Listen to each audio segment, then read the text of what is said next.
Boa noite a todos. Nós damos início ao nosso novo encontro do GEAS, nosso grupo de estudos em medicina de animais selvagens.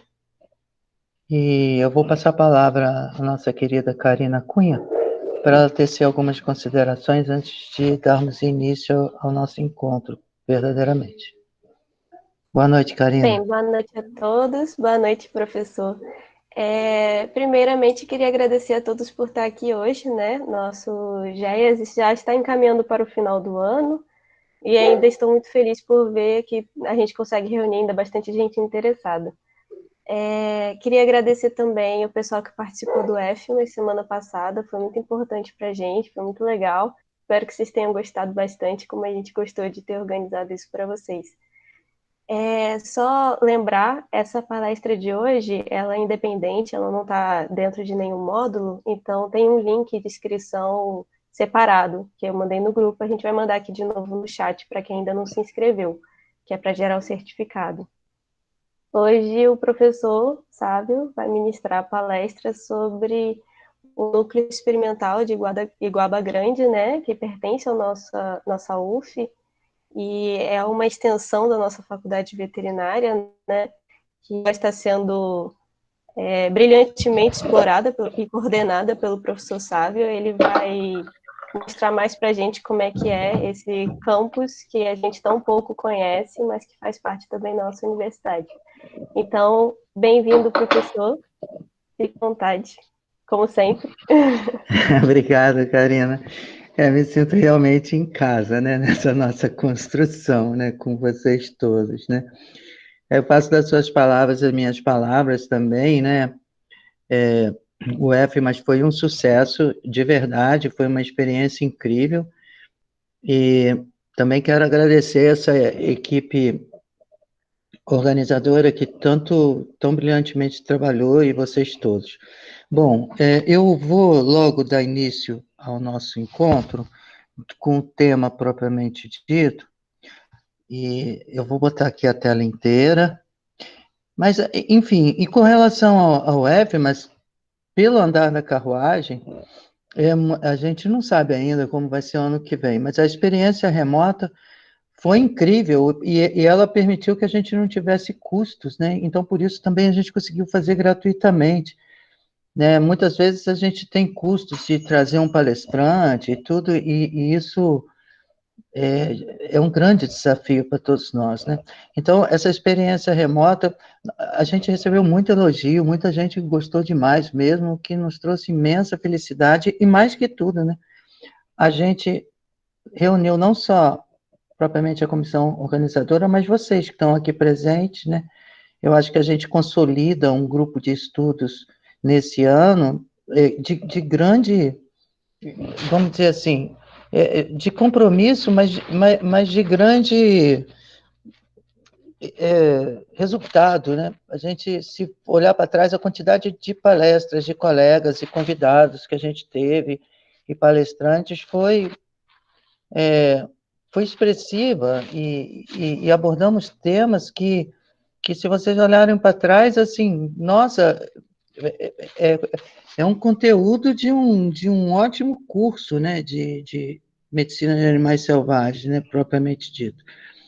Antes de eu começar a palestra também, eu quero, a nosso encontro, na verdade, eu queria agradecer a presença do colega Eduardo Lardosa, que é o diretor, na verdade, oi Eduardo, tudo bem? O Eduardo estava como diretor de fauna do Boa Instituto tarde, do Cláudio. Ambiente, tudo bom? Ele Tarde. palestrou aqui com a gente e hoje ele está trabalhando dentro dos módulos das unidades de conservação, né? Então, como o nosso NEG, o nosso núcleo experimental, ele está dentro de uma área de proteção ambiental, como eu vou falar para vocês, eu achei super pertinente convidá-lo para estar aqui conosco, que eu muito agradeço também os professores aqui presentes, a professora Kátia, que acabou de entrar, e todos vocês que estão aqui. Bom, não é possível compartilhar a minha tela. Ele disse que não estou conseguindo compartilhar. Deixa eu ver de novo. Compartilhar. Agora vai, né? Tá. Apresentando a minha tela. Agora foi, professor, só botar na apresentação. Tá, eu minimizo, não é isso? Eu esqueci, eu minimizo, né? Isso. Só abrir o PowerPoint mesmo. É, tá. Certinho. Aí aperta Tá, ocultar ali na barra, lá embaixo. é. Vocês estão todos vendo, então? Isso, perfeito, tá sim. Sim, está muito perfeito. Olha que ótimo. Faltou só um logo aqui da Universidade Federal Fluminense, 60 anos, mas que eu já expresso oficialmente essa representatividade, né? A Karina falou uma coisa que vocês que estão aqui presentes, os alunos de medicina veterinária da universidade de forma geral, mas particularmente nós, muitas vezes, Sávio, realmente a gente nem conhece o NEIG, né? Não conhece o Núcleo Experimental de Boaba Grande, não conhece o campus de Oriximiná, na Amazônia, mal conhece a Fazenda Escola de Cachoeira de Macacu, porque as aulas práticas, considerando os 5 anos que vocês passam dentro da universidade, são pouquíssimas, né, as oportunidades que vocês têm, mas, assim, existe um esforço efetivo, grande, dos docentes, da universidade, de nós, professores, para tentarmos fazer o melhor, mas a universidade, de fato, ela tem vários gargalos, e um deles é o setor de transporte, e outros que a gente tenta, a questão do próprio recurso sendo deslocado para que a gente possa executar qualquer tipo de atividade. Então, nós estamos cavando pedra, nós estamos buscando caminhos para... E principalmente dentro desse período de pandemia, então, as coisas pioraram bastante, assim, no sentido das oportunidades de trabalhos práticos, né? Mas o Núcleo Experimental de Guaba Grande, ele foi, na verdade, adquirido, ele foi doado à Faculdade Veterinária na década de 60. Então, muito pouco, se a minha memória não me trai, foi em 1960, pouco antes de se criar a Universidade Federal Fluminense, que foi um conglomerado de escolas que existia no município de Niterói, e a Faculdade Veterinária chega já de posse dessa área. Essa área teve um tempo, ela não chamava NEIG, ela teve um tempo, muitos anos atrás, que teve sob posse da Pró-Reitoria de Extensão. E nessa época eles deram esse nome, Núcleo Experimental de Guaba Grande, que eu, particularmente, vou propor muito brevemente, ainda em 2021, a mudança desse nome. A gente vai falar um pouco sobre isso, mas não é que mudando o nome vá ser exatamente melhorar, mas ele não é um núcleo experimental. O núcleo experimental, quando existia um olhar mais utilitarista, produtivista, frente à área, dá uma ideia um pouco equivocada do que o nosso campus realmente é, né? Então, ele está vinculado à nossa faculdade e, portanto, é um dos campi da nossa faculdade. Eu só aceitei coordenar esse campus mais recentemente, se houvesse um entendimento da nossa faculdade de que eu coordenaria o campus, fortalecendo a nossa faculdade de veterinária, priorizando nossos alunos, como nós estamos aqui, mas com um olhar transdisciplinar, com um olhar para o universo que a universidade exige, o próprio nome diz. Então, na tentativa de trazer a universidade para o município, né? Nós estamos entre o município de Iguaba e São Pedro, e gerenciar o campus para a universidade como um todo, fortalecendo a nossa escola, e não de uma forma corporativista com dificuldades para para que nós possamos, por exemplo, ter a contribuição de colegas de outras áreas do conhecimento, né? Então, a partir dessa breve introdução, o nosso campus, nesse mapa aqui um pouco mais grosseiro, a gente percebe na minha setinha aqui a Laguna de Araruama, né? E na Laguna de Araruama há um fragmento minúsculo aqui, verde, que é o nosso campus que está entre o município de Iguaba Grande e o município de São Pedro da Aldeia. Esse aspecto, como se fosse uma cabeça de tartaruga aqui, essa fisionomia, vamos dizer aqui, é o nosso próprio campus, né? Então, ele tem áreas que já foram devastadas, desmatadas, mas ele pertence a um conglomerado, vamos dizer assim, a um contexto maior, que é a chamada Área de Proteção Ambiental, a APA de Sapiatiba. Essa APA de Sapiatiba é uma APA estadual, que foi criada no início da década de 90, foi exatamente quando eu entrei na faculdade veterinária como professor e participei do colegiado de unidade da nossa escola, que é o que dá suporte à direção e aprova todas as matérias. Eu participei do colegiado de unidade desde cedo, até há poucos anos atrás, quando eu percebi que muitos colegas queriam participar também, então eu abri o espaço para que outros pudessem também participar. Mas, nesse sentido, foi importante porque não só a nossa faculdade, mas a universidade em si foi amadurecendo esse olhar produtivista frente à natureza, no sentido de entender que existem áreas que têm um potencial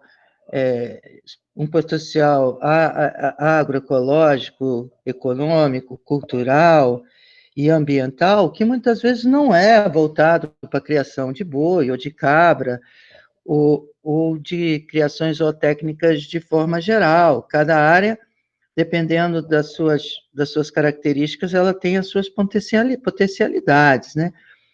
Então, foram anos de muita luta frente ao colegiado, e esse documento da criação pelo Diário Oficial da APA de Sapiatiba foi um instrumento muito forte para que nós pudéssemos proteger essa área, no sentido de alertar a nossa comunidade de que esse território, podemos chamar assim, esse recorte geográfico, ele estava protegido por lei, e não era possível e nem legal algumas atividades que pudessem impactar negativamente esse espaço. Quando eu entrei como aluno, havia na faculdade aquela coisa assim, nós temos um campus, e esse campus foi adquirido pela faculdade no sentido de fazer aulas práticas de bovinocultura, de equinocultura, de ser uma fazenda-escola. Só que pelas características de proximidade, de área de restinga, alta salinidade, fatores edáficos muito fortes, ou seja, vento forte, insolação, o tipo de solo e etc., não era, conforme eu já disse, propício para a criação de boi e tal. Então, houve, no decorrer da história, vocês vão ver pela minha seta aqui, por exemplo, houve a supressão vegetal de algumas áreas, a construção de um curral aqui, essa área aqui da frente foi criada e depois demolido uma área, uma área de lazer. Essa área aqui que minha seta mostra já era uma área desmatada de muitas e muitas décadas atrás, e assim por diante. Então, com o passar do tempo, a nossa faculdade teve uma força política para conseguir comprar uma fazenda-escola lá em Cachoeira de Macacu, e esse campus ficou meio sem uma, vamos dizer assim, sem uma atenção, provavelmente, da universidade que merecia, né? Então, durante todos esses anos, durante toda a minha carreira, na verdade, eu lutei pela preservação dessa área. E o fato de nós, como coletividade, termos conseguido manter intacta muito boa parte dessa área é uma grande vitória para a sociedade e para a natureza de forma geral. E é um presente que vocês, alunos, têm e merecem conviver, viver e ajudar a conhecer e a proteger, que é o nosso campus. Então, dando seguimento, essa é uma fotografia um pouco mais antiga, mas uma foto que mostra. Eu vou passar a seta aqui, ó. Aqui passa a Avenida Amaral Peixoto, aqui eu estou passando a seta em direção a São Pedro da Aldeia, e ela corta o nosso campus, né? Aliás, um dos trabalhos últimos que eu orientei agora foi um estudo de impacto dessa estrada na fauna. Está gerando um artigo, inclusive, internacional. Bom, mas vocês reparem, eu sei que vocês não têm uma formação em cartografia, mas é possível observar que essas áreas mais escuras são vegetações, é uma vegetação mais protegida, mais densa. Quanto a essas áreas aqui com uma textura e um pouco diferente e mais claras, são áreas que já houve supressão vegetal, né? Aqui, essa área onde houve uma supressão, onde foi feito no passado uma área de lazer. Essa aqui é uma muito mais antiga. Essa supressão aqui eu vou mostrar para vocês, era uma área de salina que pertencia à Universidade Federal Fluminense. Mas toda essa área, tanto do lado direito como do lado esquerdo da estrada, compõe o núcleo experimental de Guaba Grande, algo que vocês vão ver em torno de 35, se for falar em alqueires, mas em torno de mais de 1.500.000 metros quadrados, né? Ou seja, alguma coisa em torno de 155 hectares. Em outras palavras, cada hectare poderia ser um campo de futebol, um pouco mais do que 150 campos de futebol. Reparem vocês que a APA de Sapiatiba segue aqui, ó, em direção ao Morro de Sapiatiba, que é uma APA estadual. Mas, como toda a APA, ela é uma unidade de conservação com características, vamos dizer assim, com subcategorias da unidade, ou seja, se você tem um parque, uma reserva, agora você tem as áreas que é parque e acabou, mas a APA, Comunidade de Conservação de Uso Sustentável, ela permite, sendo gerenciada pelo INEA, ela permite, e com o Conselho Consultivo ativo, ela permite você delinear, por exemplo, áreas chamadas zonas de ocupação humana, como foi delineada aqui essa ZO, zonas de ocupação, que se fez um condomínio, ruas, né? A nossa área, por sorte, ela foi categorizada, e por inteligência, foi categorizada como ZCVS, uma Zona de Conservação de Vida Silvestre, o que dá a ela um sentido de proteção maior do ponto de vista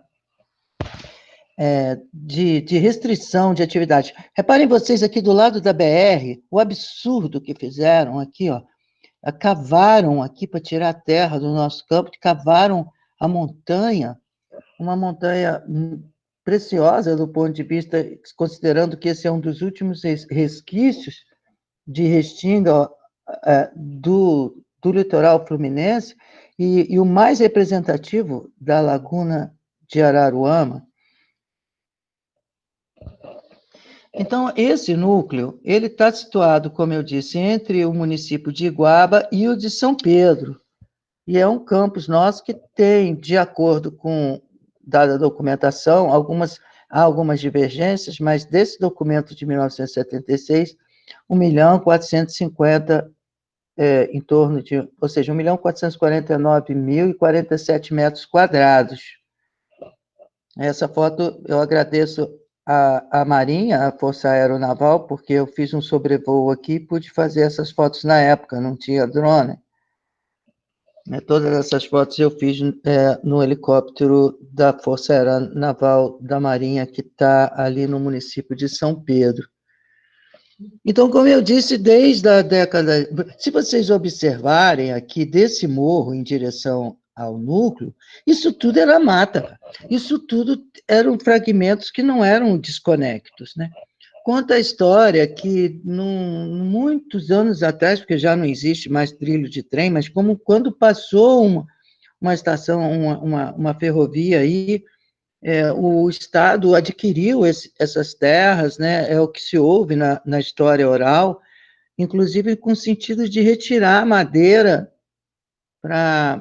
com fins de elevar essa ferrovia e assim por diante. Essa área ficou de posse do governo federal, e eu vou passar um vídeo, nós vamos passar um vídeo no final que conta essa história, que um presidente, então, doou essa área para a faculdade, para que fosse a área de prática de bovinos e caprinos e equinos, ou seja, reparem vocês que é uma área muito susceptível ao fogo, né? Essa parte aqui que é nossa, ó, vive queimando porque está na beira da estrada, muito desprotegida e, e essa área que nós temos dificuldade, inclusive, de mantê-la cercada, é uma área que não existe recurso para manter umas cercas íntegras. A gente está tentando agora fazer isso, porque, se vocês olharem bem, essa área ela é muito importante para o equilíbrio territorial, porque ela funciona como esponja, né? Quando chove muito, ela absorve a umidade como uma esponja e joga para um rio que chama Rio da Capivara aqui, e evita que haja alagamento nessa região. Se um dia isso aqui virar concreto, pode esperar um monte de enchente aí, enfim. Bom, então houve um decreto de 20 de julho de 1990 que foi muito importante, porque, como eu disse, assim, até ao longo dos anos, no colegiado de unidade, foi um instrumento do qual, modestamente, eu utilizei para relembrar a nossa universidade de que havia restrições ao uso dessa área, né? E deu a ela um caráter protetivo absurdo, né? Então, eu vou mostrar mais à frente, porque essa apresentação ela tem um caráter transdisciplinar, eu não vou falar só de bicho, mas, por exemplo, considerando a topografia e os acidentes topográficos que têm alto interesse geológico, alto interesse turístico, alto interesse paisagístico. A exemplo, essa foto mostra aqui o que se chama a Ponta do Bico Preto, que eu vou mostrar para vocês. Aqui tem uma sede, que na verdade era uma casa de administrador no passado, que quando eu assumi, há uns 10 ou 12 anos, uns 12 anos atrás, eu assumi por um tempo restrito a administração desse campus, e a gente fez bastante barulho, sabe, assim, no sentido de tirar esse trem enferrujado, vamos dizer assim, da estação e começar a dar movimento a ele, mas, infelizmente, questões políticas na universidade, eu fui convidado a sair, e o campus ficou mais de 10 anos parado, sem que nada acontecesse, e mais recentemente, nada, nada é nada. Na verdade, o que aconteceu foi impactos negativos aí, me desculpe a franqueza. E mais recentemente, a Faculdade de Veterinária demonstrou um certo desinteresse em manter esse campus, e eu elevei minha voz e conversei pessoalmente com a diretora da escola, fomos até o campus, pude mostrar a ela o diamante que nós possuímos. Imediatamente a nossa diretora sentiu uma felicidade enorme e um orgulho imenso, ainda maior da nossa faculdade, e me convidou para coordenar o campus, e nós estamos aqui tentando parcerias, tentando mobilizar a reitoria, tentando mobilizar a universidade de forma geral, para que olhe com um pouquinho mais de carinho para essa área. Afinal de contas, a universidade também tem um compromisso social, e a gente, não só social, como ambiental, e eu já disse, e vou repetir aqui, por muitos não vão gostar de ouvir, mas a universidade ainda vai se orgulhar e de ter essa área como um dos maiores orgulhos da Universidade Federal Fluminense, se não o maior orgulho. Eu digo isso porque se você consegue proteger uma área que ela serve de refúgio e ela salva espécies ameaçadas de extinção, como essa área possui várias no qual ela abriga, isso não tem preço, absolutamente. Do ponto de vista da crise ambiental que nós vivemos hoje, você poder criar um refúgio, administrar e gerir uma área no qual você garanta a sobrevivência de espécies ameaçadas de extinção e desse fragmento de restinga que já é raríssimo.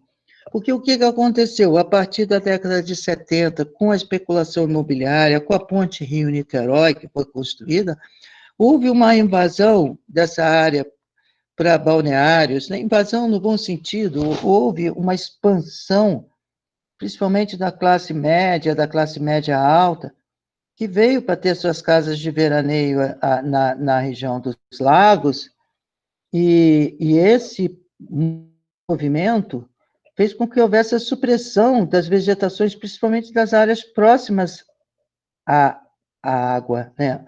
Ao mar, ou, no caso aqui, a água da lagoa.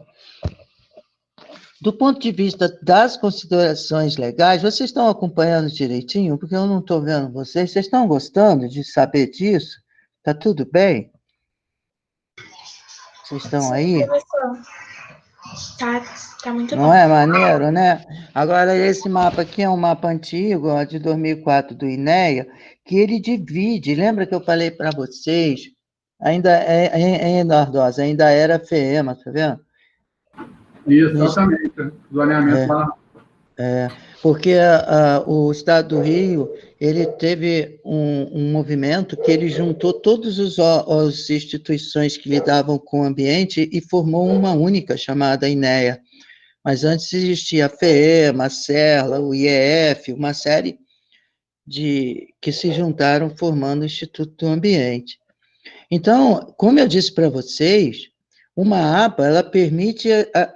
Eduardo, toda vez que você quiser me interromper, ou alguém quiser me interromper, fica à vontade, tá? Sempre ajuda. Tá tranquilo.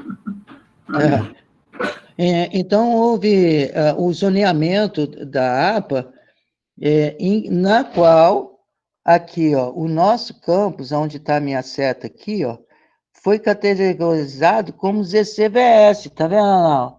ZCVS. Aqui no mapa, a parte de lá está como ZOC, que é zona de ocupação, mas não é. Ela passou a ser depois como também ZCVS.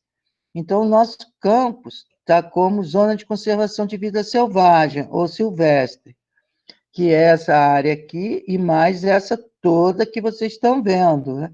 Aqui pega um pedacinho do município de São Pedro, e aqui faz uma divisa com um condomínio que há uma suspeita de invasão aqui, né, que eu estou tratando disso hoje, estive tratando disso durante boa parte da tarde, né, com o pessoal do patrimônio.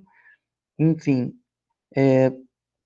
a gente sempre tem que estar andando isso aqui tudo. Recentemente houve uma supressão vegetal nessa porção aqui da ponta do Bico Preto, possivelmente por pessoas que queriam transitar aqui com quadriciclos e tudo. A gente tem que fazer ocorrência no boletim de ocorrência, tem que chamar o INEA, inclusive esteve lá fazendo uma vistoria, porque é altamente proibitivo a supressão de vegetação, né? E aqui já é um mapa mostrando, deixa eu ver, a Serra de Sapiatiba com com o nosso núcleo aqui, né? Esse foi um dos primeiros mapas que a gente fez, que a gente, na verdade, foi uma monografia que eu orientei entre 2007 e 2008, com uma ave criticamente ameaçada de extinção, que é o formigueiro do litoral. E nessa época, junto com a Amanda Navegantes, a gente começou uns esboços de geoprocessar aqui, e aí a gente geoprocessou também nessa área verde, foi chamada de restinga, essa área mais em marrom, de savana estépica, que é uma derivação de restinga, vamos dizer assim, que em tempos geológicos tem uma relação com a própria caatinga brasileira, mas essa savana estépica ela tem autores que defendem esse tipo de caracterização fitofisionômica, né, como uma diferenciação da própria restinga, e explicando também que a restinga em si, ela é uma fitofisionomia que pertence ao complexo florestal atlântico, que muitos chamam de Mata Atlântica ou Floresta Atlântica,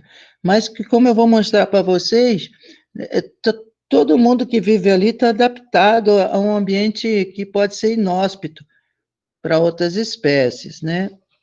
Reparem vocês que quando esse mapa foi feito, existia, tá vendo esse monte de quadradinho? Eram as salinas, era o local onde se produzia o sal.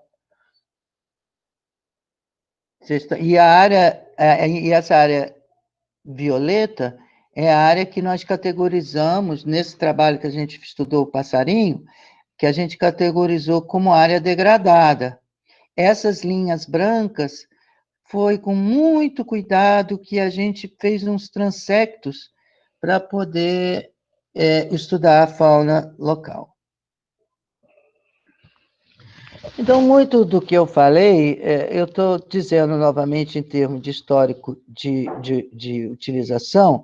Então, na década de 80, foram instituídas estruturas, como eu falei, com um curral para abrigar bovino, um capril, que também foi abandonado depois, uma minhococultura, que nem chegou propriamente a funcionar, até quanto eu sei, uma apicultura que foi uma das atividades que mais deu certo. À época, tinha o professor Damasceno, que hoje trabalha no Hospital Veterinário, e ele que, na época, tocava essa apicultura ali.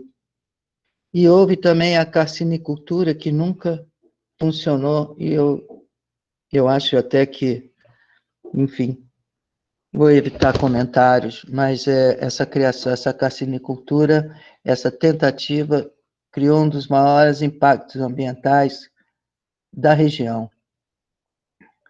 E esses projetos não perduraram, ou sequer foram, de fato, implantados, né? Mas eles deixaram um sinal de empreendedorismo no passado, como o texto que eu escrevi fala, né? Que causa ou não alterações perceptíveis na paisagem. Quando a Faculdade Veterinária fez uma criação de cabras aqui, eu conheço cada centímetro dessa mata aqui, eu andava isso tudo. Então, assim, por baixo estava tudo impactado, mas muito impacto negativo, porque as cabras caminhavam por debaixo da mata, e não preciso dizer o que uma cabra faz, né? Então, foi uma dádiva, realmente, terem tirado aquelas cabras de lá, né? Porque o interior dessa mata vinha sofrendo impactos consideráveis, né? Então, aqui uma outra visão umas áreas onde foram feitas, como eu disse, a supressão vegetal, né? Essas já existiam no passado e outras foram sendo adquiridas ao longo do tempo. A Ponta do Bico Preto, isso aqui tudo no passado, na verdade, era a Ponta da Farinha, porque se fazia farinha aqui, né? Sempre teve a presença humana, como vocês vão ver. E é muito provável, eu não posso afirmar, que essa área desmatada aqui possa ter sido uma área de plantação de mandioca, porque ela é muito antiga. E os processos sucessórios de recuperação florestal em áreas de restinga e savana estépica são absurdamente lentos. Então, desde quando eu me entendo por gente, essa área aqui ela está coberta por uma espécie muito possivelmente exótica, que a gente chama de maracanã, e que lentamente vai dando condições, vamos dizer assim, de solo, de complexidade, vamos dizer assim, de diversidade para o surgimento de novas plantas, né? Então, reparem vocês que essa estrada que eu passo aqui, ó, era uma estrada antiga que vinha até aqui ao campus, que eu também não tenho idade para ter conhecido, mas o povo conta que era a Estrada do Sal, tinha até uma linha aqui, né? Essa estrada dividia aqui os municípios e tal, tem uma história, mas ao se implantar a UF, essa estrada aqui, ela não existe mais, e muito provavelmente muito antes da UF existir aqui. Mas aquela salina que existia, ela deu espaço a esses tanques que vocês estão vendo aqui, de cassinocultura, no início da década de 90, um projeto financiado pela FAPERJ, e que foi muito pesaroso, porque além de ter impactado negativamente essa área, houve supressão vegetal em parte dessas montanhas para que fossem feitos esses taludes, né? Então, isso aqui, teve uma época que eu juntei com as crianças do município aí, com as escolas, a gente replantou isso aqui, tá vendo? Valeu a pena. Foi um projeto muito bacana de educação ambiental na época. Infelizmente, a gente teve que usar só as mudas que possuíam, não tinham grande diversidade, né? Mas a gente tem uma estrutura aqui, onde a seta mostra que funciona, que é uma estação de atmosférica, né? Como é que chama? É uma estação... Me ajuda, Lardosa. É uma estação de coleta...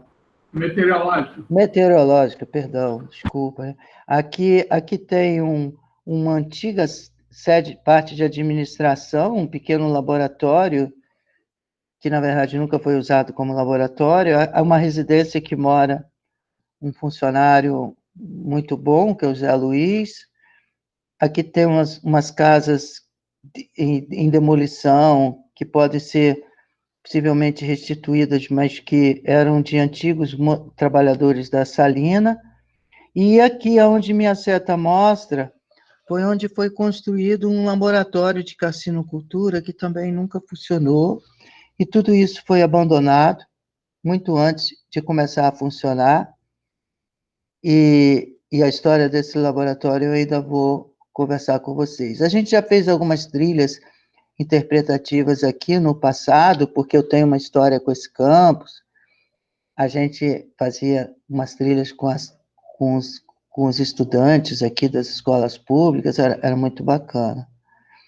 Bom, com relação à carcinocultura, vocês devem estar perguntando por que isso aconteceu, né? Mas ela foi instituída entre 2001 e 2002 e não foi implantada, né? E causou esse impacto aí, né?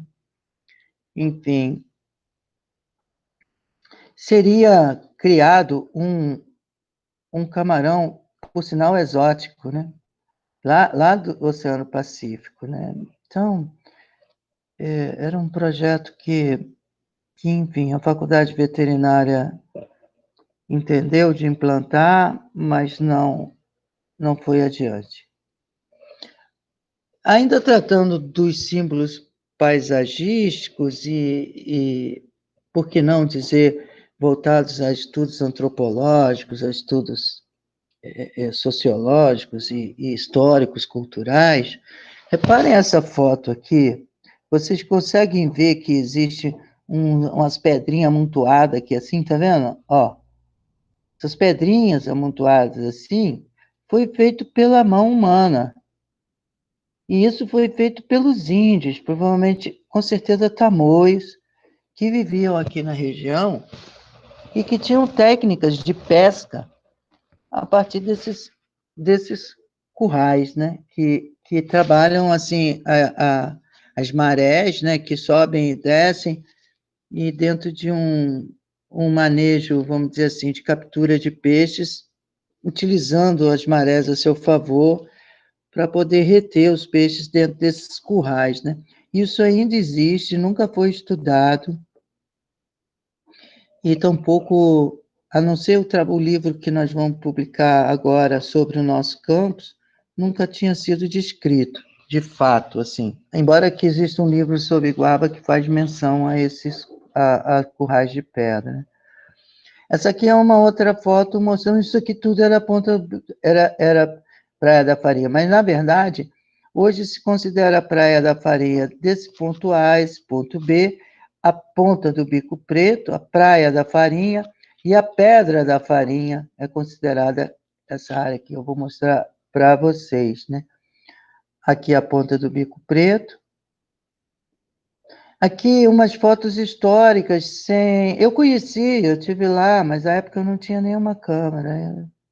Mas era as salinas, tá vendo? A gente produzia muito sal. Isso aqui ainda foi em 2001, foi um pouco antes, né? E embora a região perdeu economicamente o potencial, vamos dizer, da indústria das salinas, principalmente para a região Nordeste, a nossa salina, ela é experimental, né? Se buscava um sal de excelentíssima qualidade e poderia até hoje estar como uma memória do município cultural e não só continuando as pesquisas, mas também adaptadas ao turismo regional, né? Mas o passado, enfim, não deixou essas marcas, né? Do ponto de vista da flora, foram feitos alguns trabalhos introdutórios no nosso campus, né? E alguns deles teve um TCC de uma aluna em 2014, orientada pela professora Adriana Lobão, em que ele classificou as vegetações do núcleo em floresta estacional semidecidual e restíngua. Restíngua, um pouco diferente daquela classificação que eu mostrei para vocês de savana estépica. Então, aqui, uma foto mostrando restinga e a outra mostrando que seria uma floresta estacional semidecidual. Ou seja, não há, de fato, um consenso em relação a tudo isso. O que existe, e eu vou dizer para vocês, quando a gente fala em halófita, uma vegetação halófita, é aquela adaptada à alta salinidade. E não só muitos animais ameaçados de extinção são protegidos no nosso campo, mas muitas espécies também. Há exemplo aqui, ó, essa planta raríssima, que é a Jaquinia brasiliensis, ameaçada de extinção. Então, quando a gente começa a estudar um pouco mais o que como se caracterizam caracteriza esse relevo, a gente entende que essa área mais próxima à parte aquática é considerada halófila, né, de água salgada, né? Tem a zona esclerófila, a zona hidrófila e a zona de mata seca. O nosso campus não possui essa zona hidrófila aqui propriamente, ou quase não possui, mas são formas de se caracterizar. Aí você pergunta, sabe, poxa, mas o que é uma restinga? Aí você vai procurar um monte de termos de definição, você vai achar uma imensidade. Por exemplo, o Benevides diz, o termo restinga é usado vulgarmente para designar um conjunto de dunas e areais costeiros revestidos de vegetação baixa, ou seja, que ocupa boa parte do litoral brasileiro. Por exemplo, o site Ambiente Brasil já diz que é o conjunto de dunas e areais distribuídos ao longo do litoral brasileiro e por várias partes do mundo, geralmente é revestido de vegetação baixa, criando variações climáticas, que conferem uma grande diversidade ambiental e biológica. Lembra que eu falei da zona halófila, né? Por que aqui é mais baixinho, é uma graminha, e aqui sofre mais influência do vento, do sol, uma área que... Imagina você, um bicho, viver aqui, ou uma planta, né? De dia um sol fortíssimo, de noite frio, vento, ventos, índice de salinidade. Então, assim, são muitos fatores que podem tornar inóspitos, né, para algumas espécies, né? Do ponto de vista ecológico, as restingas são ecossistemas costeiros, fisicamente determinados pelas condições edáficas, em solo arenoso claro, o vento também move essas montanhas, né? E pela influência marinha, possuindo origem sedimentar recente, porque o mar ele avançou, depois recuou e criou, então, essas condições, né? Essa foto eu fiz lá num crepúsculo, eu ando muito. Engraçado, esses dias, hein, gente, Eduardo? Num horário desse, assim, tem um tapiti, cara. Tem tapiti lá, o Silvilagos brasileiro, ele sai. Eu não tinha identificado ainda um coelhinho do mato, ele sai de Eu, noite. Ele está vivendo lá, cara, o eu, me tapiti. lembro de alguém comentar, eu não sei se foi o pessoal que estava trabalhando lá naquela época que tentaram implantar o CRAS lá da SciTech, e a Sim. gente fez uma vistoria e um dia desse que a gente estava lá conversando com o pessoal, alguém comentou assim que tinha visto o tapiti por lá. Eu vi 2 vezes esse mês agora. 2 vezes. Foi incrível. Mas ele só sai mesmo quando a luz abaixa e você já precisa acender o farol do carro. Pelo menos assim, às 6:30 da tarde, assim. Agora, legal, Eduardo. Agora, olha bem, as espécies de restinga, tanto de flora quanto de fauna,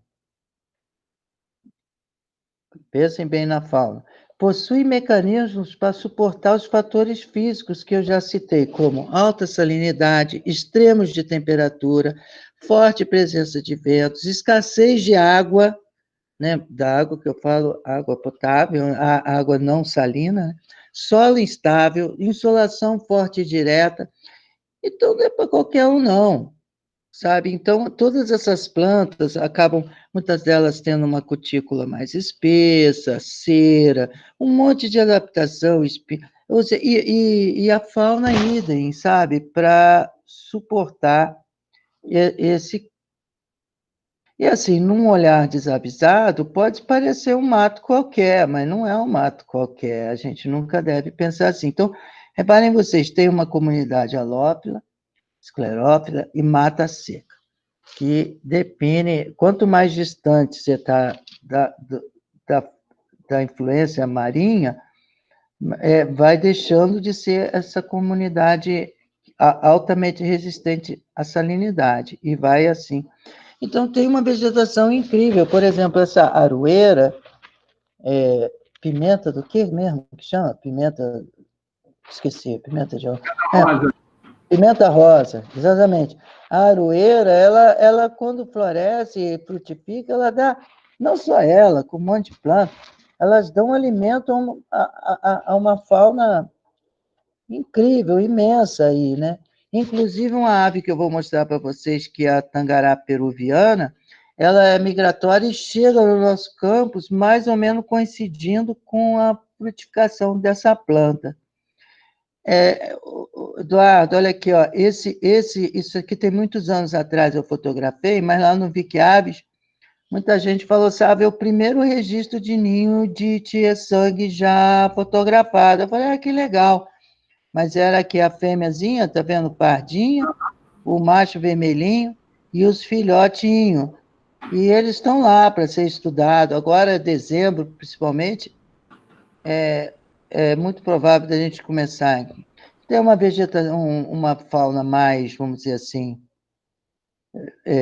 mais frequente, assim, em outros espaços, como a coruja buraqueira, os laros dominicanos, né, o quero-quero com seus filhinhos, o filhotinho aqui, ó, confiando na camuflagem.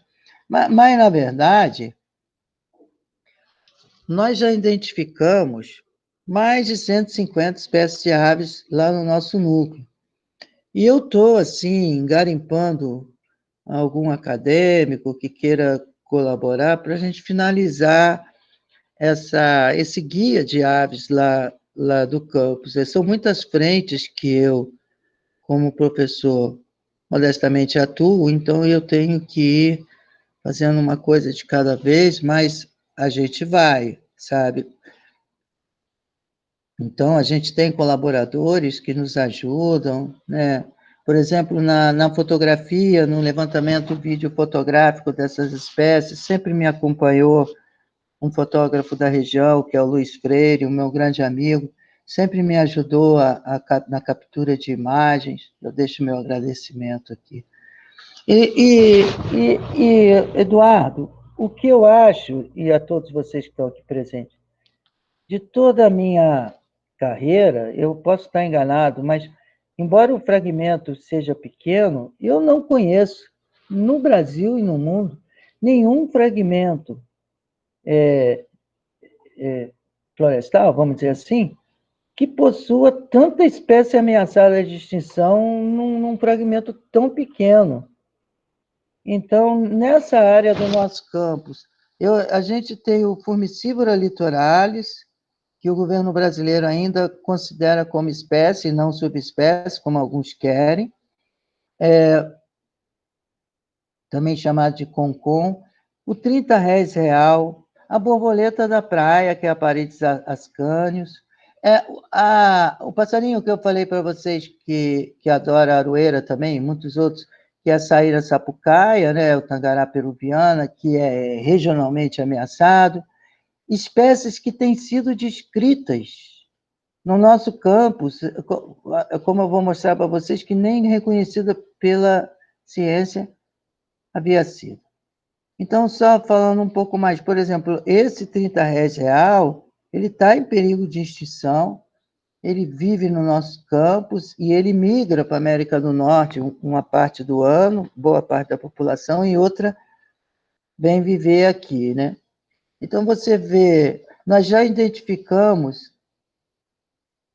em torno de 165 aves, né, no nosso campus, não é pouco. Né? Dentre elas, como eu falei, o formigueiro litoral e o 30 reais estão como ameaçados. Aqui o formigueiro do litoral, esse é o macho, essa é a fêmea. É uma ave que eu reconheci em 2007, ela foi descrita inicialmente no final da década de 90, acho que em 1990, pelo Pacheco, e um colega, mas particularmente, principalmente pelo Fernando Pacheco, e ela então já foi descrita como uma ave ameaçada de extinção, né? Tanto a fêmea quanto o macho cuidam dos filhotes, esquenta os filhotinhos no ninho, passa o calorzinho, traz, como ela está aqui com uma larva, traz a comidinha para os filhotes. Aqui tem um filhotinho já com a plumagem bem desenvolvida naquele período que está saltitando pelos galhos, já abandonou definitivamente o ninho, mas ainda não consegue voar definitivamente. Aqui um vídeo da fêmea, muito raro, porque é muito difícil, modestamente, fazer imagem desses animais, porque a restinga, ela é como se fosse uma muralha fechada que dá muita proteção a esses bichos, né? Então não só proteção física, do ponto de vista do entrelaçamento de espinhos, de galhos, você tem espinho para todo lado, você é espinho na cabeça, é na mão, é no pé, no braço, é na perna, aí você rasteja, você se enche de espinho, Então, não é fácil. E ele fica embrenhado nessa vegetação densa, o que dá a ele essa proteção, não só ele, mas grande parte da fauna, mas também um microclima que é formado no interior dessa vegetação, que todos esses fatores que a gente já citou são amenizados, né, pelo sombreamento, pela proteção do vento que essa vegetação dá. Essa é uma foto do 30 real. Às vezes a gente olha assim e fala, foi ali, fotografou, né? Eu andei com a água na cintura, tive que esperar um tempão com uma câmera para fazer um registro, mas isso é parte do nosso trabalho também. Mas, assim, não sai de graça, sabe? É um bicho incrível, que se diferencia principalmente por esse bico cor de abóbora, né? E também chamado de andorinha do mar, 30 réis grande. E ele vai do hemisfério norte até a Argentina, oficialmente ameaçado de extinção, né? Então, na nossa primavera e o verão, ele está na nossa orla, e fim dessas estações, ele vai para a América do Norte. Alguns casais ainda ficam no solo brasileiro e nidificam nos costões rochosos. Esse aqui é o Altagará peruviano, é um habitante de restinga, de matas primárias, secundárias, né? E, de acordo com a BirdLife, ele existe principalmente aqui no Sudeste, Santa Catarina e Rio Grande do Sul, pela União Internacional de Conservação da Natureza, ele está classificado como ameaçado no grau vulnerável. E a gente fez muita coisa, né? Nesse período de 2007, 2008, quando eu assumi a coordenação lá, a gente pesquisou muito, a gente publicou muito. Francamente falando, o secretário de Agricultura lá da região falou para mim, falou, professor, a UF nunca esteve tão presente aqui na região. E eu guardo isso como uma boa lembrança.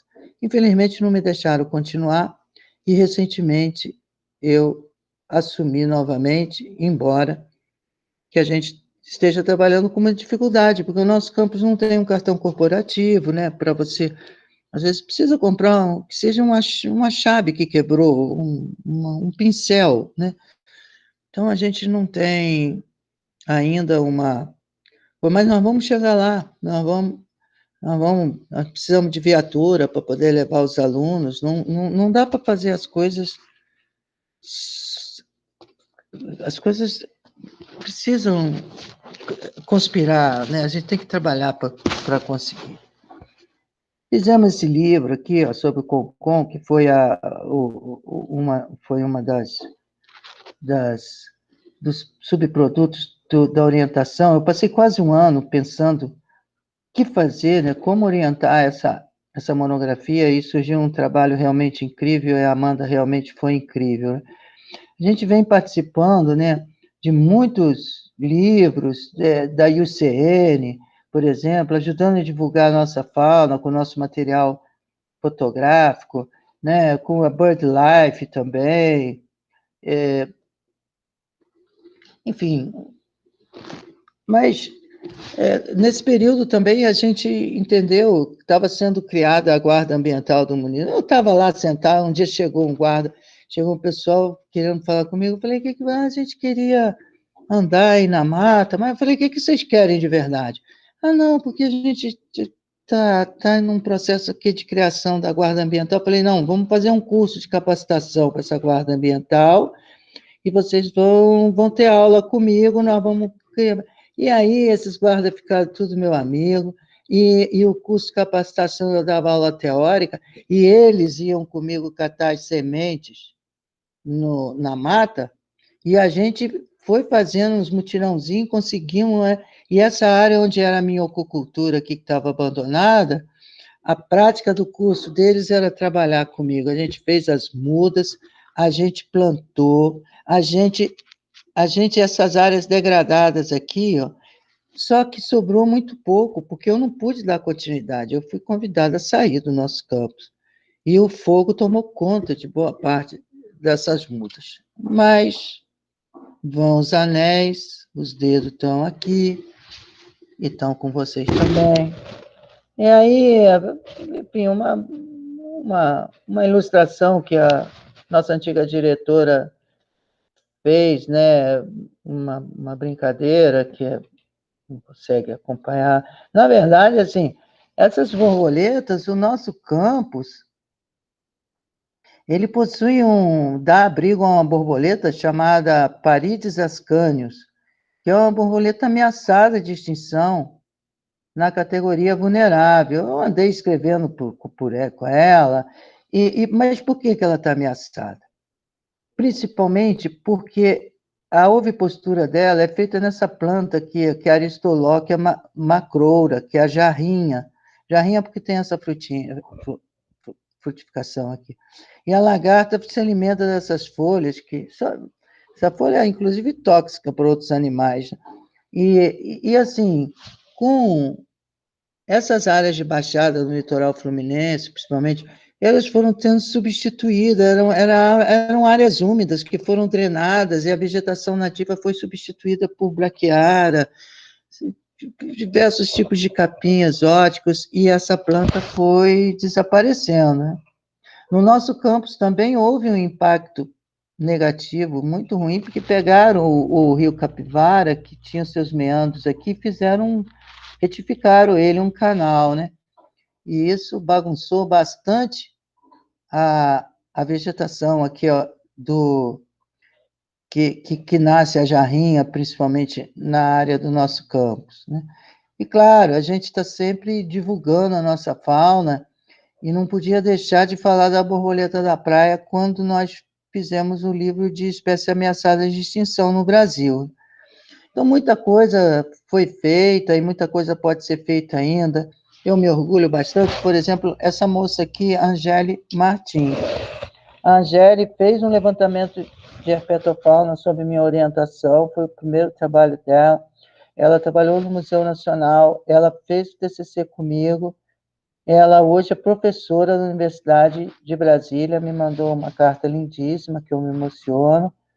Né? A Amanda Navegantes aqui, ó, não cansava de ganhar os melhores prêmios no Congresso Brasileiro de Ornitologia com os trabalhos que a gente publicava. Né? A Silvia Fusaro veio da Itália para fazer o trabalho de conclusão dela comigo e passou com 10 cum laude, né? Que é um símbolo, é uma palavra latina que diz que é um 10 com louvor, né? E ficou uma grande amiga nossa e deixa muita saudade, né? Mas trabalhou e fez um trabalho incrível também. Publicamos em alemão, aqui, fazendo o nosso campo ser reconhecido no mundo. Descobrimos, junto com o grupo da UFRJ, uma serpente nova. Então, muita coisa foi feita em muito pouco tempo, né? E eu estou reassumindo agora e estou muito disposto a retomar esse ritmo. Né? Aqui um lagarto da areia, o Liolemos lutzi, que é um réptil ameaçado de extinção que vive nessas restingas fluminenses, mas ainda não consegui identificar ele no campus. Mas ali em Maçambaba, ele é bom de ver. Eu tive lá esses dias filmando ele, que eu quero fazer um documentário dele, estou procurando, selecionando um aluno que queira trabalhar conosco. Então, nesse período que a gente teve, a gente levantou lá, foi feito um levantamento de julho de 2008 a agosto de 2009, nós registramos 35 espécies da herpetofauna, sendo 19 anfíbios, né? Esses bichos mudam de classificação, né? Muito, mas a época classificado como ilide, leptodactilide, e também cecilide, né? Porque são as cecílias, de forma geral. Né? E além disso, né, algumas, por exemplo, serpentes, como a Philodrias patagoniensis, a Oxyrhopilus pétala, aqui uma Buia agilis, a Tantila, que eu já mostrei, a jiboia, que eu mostro nas minhas aulas de serpentes, que essa jiboia posou para a gente, essa boa constrita, corais verdadeiras, como a Micrurus. Nesse slide diz que ela é ibiboboca, mas esse exemplar está sendo reclassificado e pode gerar, inclusive, uma outra espécie. E outras espécies aqui, no caso, vários anfíbios classificados lá. Infelizmente, eu tive um problema com HD que eu perdi as fotos de alta resolução desses animais e eu tenho que fazer de novo. Não tem jeito.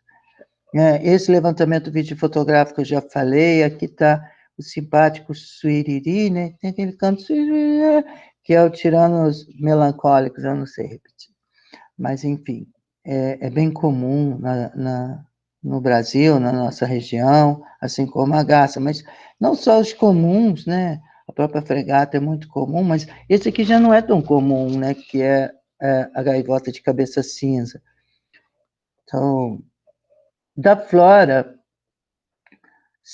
das 114 espécies listadas no núcleo, 72 são árvores, 28 são trepadeiras, 19 ervas terrestres, 8 arbustos e 3 epífitas, né? Tem umas epífitas lá que muitas vezes ainda precisa de mais estudo, né? Muita coisa precisa ser estudada, né? Então, aqui vários exemplos de espécies nativas, né? A aroeira, que eu já mostrei para vocês, o gravatá, né? A guapira, né? E assim por diante. Aqui tem a Jaquina brasiliensis, que é chamada de pimenteira, o tingui, barbasco. Essa planta que é a ribeira, muito comum lá, dá uma frutinha pretinha, uma gracinha, muito boa. Essa aqui é a sapotiaba, cadê ela? Tem aqui, ó, sapotiaba ou quixabeira, incrível essa planta. E aqui, ó, nessas vegetações aqui, muitas vezes a gente caminha aqui e acha uns ninhos de curiango, de bacurau, né, esses caprimungiformes, né, que na verdade faz ovipostura por sobre a serrapilheira ali, sequer construindo efetivamente um ninho, né? E muita vegetação exótica que foi levada para lá também, né? A exemplo da agávea, das casuarinas, né? Da leucena, que está aqui, essa luca de yuca gigante aqui, ou yuca elefante, elas são, para o cenário, assim, num olhar desapercebido, são lindas, mas do ponto de vista ecológico são exóticas, que foram, inclusive a casuarina causa forte impacto negativo na região dos lagos, e a gávea também se faz muito presente, né? A gente não pode esquecer que o nosso campus interage com uma comunidade histórica pesqueira na região, né? E que esses pescadores também respeitam o período de defesa, e estão ali interagindo conosco. O nosso campus precisa buscar caminhos para interagir com os nossos alunos, com a nossa comunidade acadêmico-científica, mas também com a sociedade, né? Que é papel nosso como universidade, né? E aí, nesse sentido, existem várias considerações quanto às atividades culturais, artísticas, esportivas, regionais, que podem ou não, a partir do que a gente entenda como um plano gestor, um plano de manejo, permitir ou mesmo motivar que seja, que possa ser ordenadamente estabelecida nesse território, né? Então, existem na região assim, vários esportes, incluindo as próprias caminhadas, corridas, as bicicletas, o vôlei, o futebol. Existe principalmente o bird watching, que é um grande potencial que a gente possui lá, né? E eu vou falar rapidamente por isso, eu não sei como é, deixa eu ver meu tempo aqui. A gente ainda tem, né? Mas existem estudos mostrando que esse aspecto de turismo ecológico pode ser também, paralelamente ou concomitantemente, estabelecido de uma forma ordenada nessa, é claro, com certo ordenamento, né? Aqui a gente fala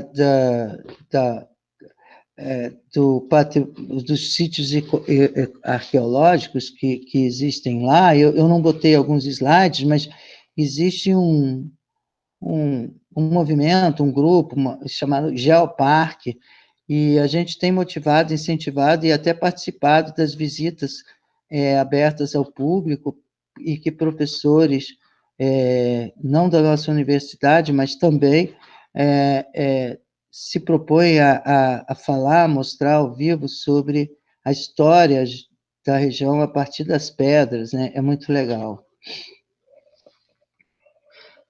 Então, enfim, a gente fez alguns estudos com relação ao nosso núcleo, porque quando eu assumi essa posição, já vai fazer 2 anos, e por isso eu mudei de postura agora, né? Eu preciso estar mais lá, eu não posso esperar mais trabalhando,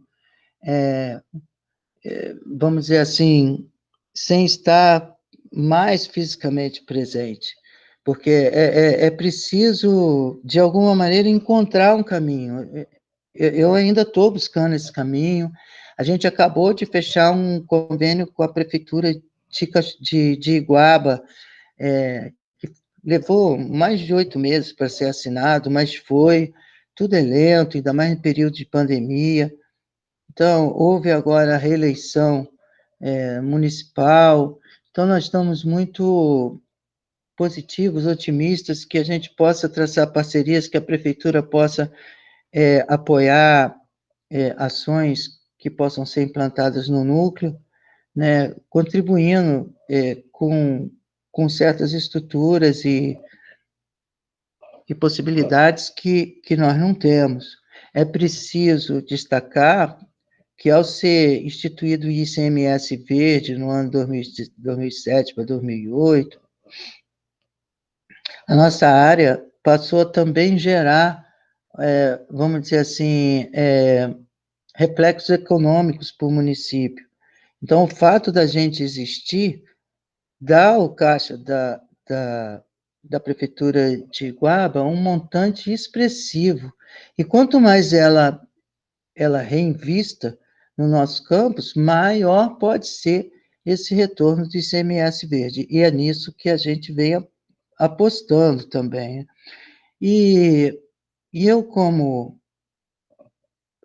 embora seja veterinário, como vocês sabem, tenho uma carreira modestamente consolidada, mas eu sou meio inquieto, então eu fiz a veterinária, fiz a biologia, e por um dado momento também resolvi fazer a geografia, eu e o professor Flávio Moutinho. E aí, quando assumi esse campus, eu falei, cara, eu vou fazer... Mudei a minha direção, que eu estava trabalhando com um projeto com Pato Mergulhão, e falei, vou fazer a caracterização geográfica desse núcleo para a gente entender primeiro o que ele é, para poder propor bem fundamentadamente, porque propor na orelhada é fácil, mas é preciso ter isso aqui que a gente tem, ou seja, consolidar todas as informações acadêmicas científicas que já foram geradas nesse núcleo e fazer um estudo atualizado dele e propostas de manejo, por assim dizer, né? E foi isso que eu fiz. Além disso, a gente fez do campus um programa de extensão para ele existir, né? E a gente estudou os simbolismos regionais, a fauna, a flora, a caracterização das condições ambientais da lagoa, mapeamos essas praias de entorno, categorizamos cartograficamente as áreas do NEG, apontando as áreas que já sofreram impactos antrópicos, né? Caracterizamos aqui o Índice de Desenvolvimento Humano e o ICMS verde no município de Iguaba. Oferecemos novos subsídios para ocupação territorial, ou seja, a conservação da área, e propusemos para a caracterização de um plano gestor da área, né? Então, assim, no sentido de dar subsídio para essa ocupação ordenada. Então, esses mapas aqui, viu, gente? Viu, Eduardo? Isso tudo é novo, e quem me ajudou a fazer também foi o Diego Ramos, né? A gente caracterizou esse nosso campus, em princípio aqui, a localização do NEIG, né? Lembra que eu mostrei para vocês um mapa antigo? Agora, isso aqui foi feito por nós, né? Então, E nós que eu coloco, escreve Diego Ramos na frente, né? Porque é ele que sabe geoprocessar, de verdade, né? E essa linha aqui é uma linha que divide, é uma das, vamos dizer assim, do que se entende da divisão entre São Pedro e Iguaba, né? E aí Iguaba entendeu de fazer uma APA municipal em cima de uma APA estadual, né? E isso cria um conflito, ou um certo desconforto legal, ou porque já é uma APA estadual. Então, você criar uma unidade inferior, até gostaria de ouvir o Eduardo com relação a essa questão, mas, na verdade, a gente está buscando criar uma nova unidade mais restritiva com relação ao uso dessas áreas, principalmente mais conservadas, né? Então, nós temos hoje esse mapa. Esse aqui é um mapa de localização do nosso núcleo na APA de Sapetiba, tá vendo? Esse mapa foi feito em 2018, tá vendo aqui na legenda? Então, se vocês repararem, essa áreazinha dentro do quadrado vermelho que está sobre essa linha é o nosso núcleo dentro da APA de Sapetiba, sendo que essa área que está do preto para cá é Iguaba e daqui para lá é São Pedro. Olha esse mapa refeito sobre o zoneamento ambiental da APA de Sapetiba, e o nosso núcleo está aqui como ZCVS, né? E aqui a gente, na verdade, continua, né, Eduardo, como ZCV, como ZOC, a parte de baixo, né? Aqui todas as áreas, né? E aqui já Professor, Oi. deixa eu só te avisar, o Eduardo falou aqui no chat que ele precisou sair. Ele falou Tá. assim, vou pedir licença, mas preciso sair. Muito bacana e importante essa informação aos alunos, para que conheçam o patrimônio que tem em mãos e a oportunidade de trabalhar nessa área incrível da UF. Boa palestra a Pois todos. é. Obrigado. Então ele deixa seu abraço, sabe? Mas ele não está mais Ah. entre nós aqui. Mas foi bom ele ter vindo, estar com a gente. E aqui, obrigado, Karina. Nada. Aqui está vendo um mapa de localização do núcleo com o zoneamento ambiental da APA, aquelas subcategorias, está vendo? Então, essa área de cima nossa aqui é ZCVS. Aqui já um mapa do NEIG, né, mostrando o que é ZOC, que no início eu me confundi de verdade, né, que essa zona continua zona de ocupação, há um tempo que eu não vejo. Eu tenho mais de um ano, mais ou menos, que eu não vejo esses mapas que a gente fez, aí eu me confundi.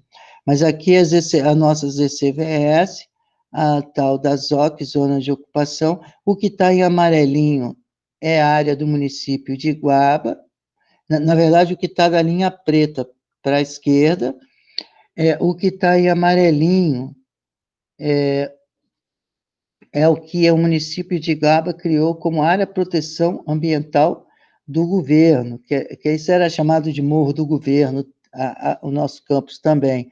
Então, eles criaram um APA municipal em cima da APA estadual. Mas veja vocês, a nossa área é federal, a nossa área pertence à Universidade Federal Fluminense, né? Isso está acima dessas questões, né? Aqui, uma aba de cobertura do núcleo. Então, reparem vocês, por exemplo, o que está a área verde, a gente fez mostrando a área nativa, né? O que está nesse... Como é que chama essa? Com caramelo, né? É a que a gente está tratando de área degradada. O que está absurdamente degradado, como foi lá os tanques de carcinicultura, a gente chamou de carcinocultura abandonada, botou uma área violeta, né? A área azul é a laguna, né? E assim por diante. A área vermelha é a estrada e também as edificações, um curral abandonado, uma área de sede aqui, uns pontinhos de edificação que são chamadas a gente chamou de área antropomorfizada, né? A linha branca é a praia, e essa linha preta divide os dois municípios. Aqui está o Rio da Capivara, que ele não faz mais esses meandros aqui, ó, ele foi retificado, o que não é legal. Enfim, aqui já fizemos um mapa da fitofisionomia do núcleo. Olha que bacana, né? Então, a gente chamou de floresta estacional semidual submontana, essa de cima, e essa mais verdinha, floresta estacional estacional decidual de terras baixas, né? As restingas arbutivas dessa área mais verdinha clara, e essa área mais clarinha, a área que foi desmatada, né? A área já com vegetação rasteira e já mais sem florestas. Esse é um mapa topográfico, olha que bacana, né? Com curva de nível, tudo direitinho do núcleo, mostrando a altimetria, né? A altura do... Você vê que assim, o mais alto que a gente chega ali no núcleo é em torno de 60 metros a partir do nível do mar, né? Fala que o mapa é em relevos de acidente geográfico, né? Um outro mapa aqui, não, esse já foi. Esse aqui é uma caracterização nominal das praias, né? Que não tinha isso, nunca foi feito, né? Então, aqui a ponta do Bico Preto, a ponta da Farinha, né? A ponta da Farinha aqui, né? A Praia da Farinha, em regra geral, é mais ou menos, eles chamam isso, mas tem uma área aqui que também é chamada do Curral do Índio, e assim por diante, né? Aí a gente propôs aqui, chama Praia do Sal, isso tem que passar em câmera, tá? Propôs, deu nome a uma índia aqui, ó, porque tem praia, né? Tem praia aqui que não tem nome, né? Então, como aqui, isso aqui, o Saint-Hilaire, aquele francês que teve aqui no século XIX, andou rodando por aqui, andou descrevendo isso aqui.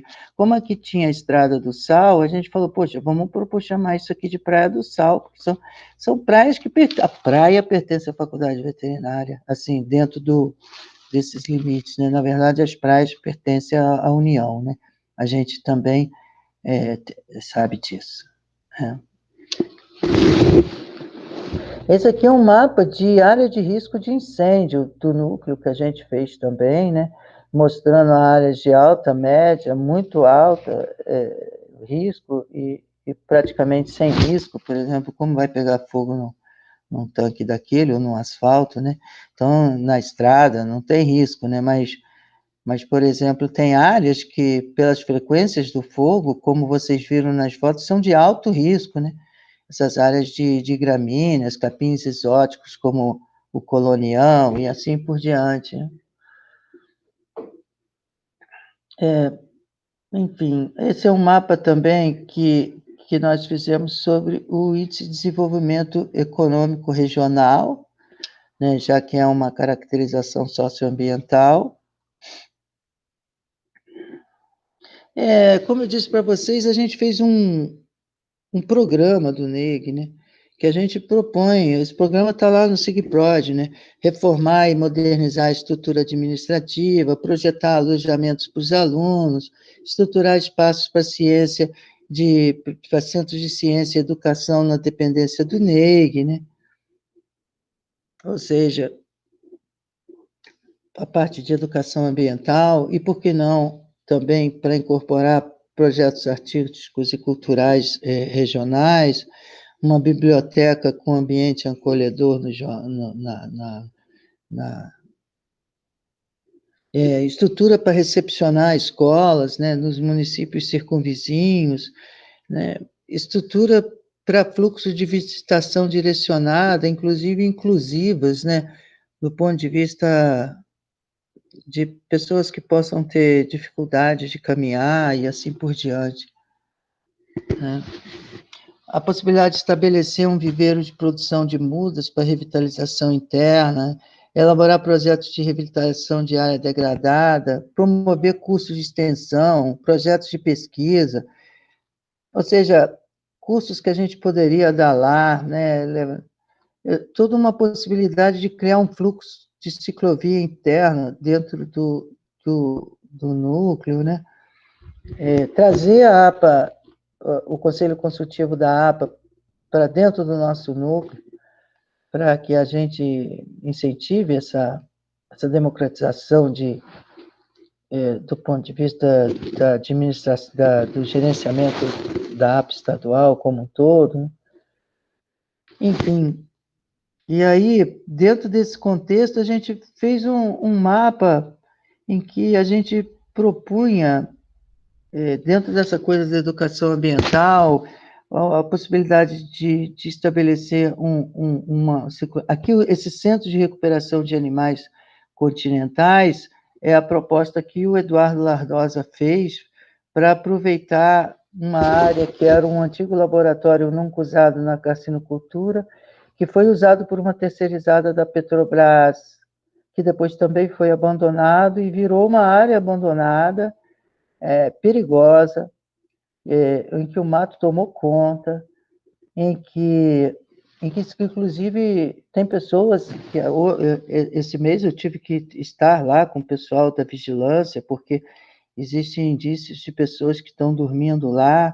Aí eu fiz um projeto para a gente estruturar um observatório de aves nessa estrutura, para que nós a ocupássemos e não deixássemos, já que o Centro de Recuperação de Animais Continentais, o Estado não sinaliza há pelo menos 2 anos a possibilidade dessa parceria, né? Então, o que é uma pena. Mas a gente está atento à possibilidade de um centro de recuperação de animais, né? Porque principalmente para a formação acadêmica de vocês, é algo que eu venho lutando a vida toda, para falar a verdade. Mas as coisas não são tão fáceis como aparentemente podem parecer. Então, aí a gente está trabalhando. Essa área, quando estava limpo, essa parte do que foi reformado para ser um centro que deu apoio a aves petroladas, aves marinhas, de forma geral, mas funcionou muito pouco tempo e foi abandonado. Abandonado a ponto de estar isso aí, ó, que vocês estão vendo, né? Ó. E agora a gente está tentando reestruturar essa área.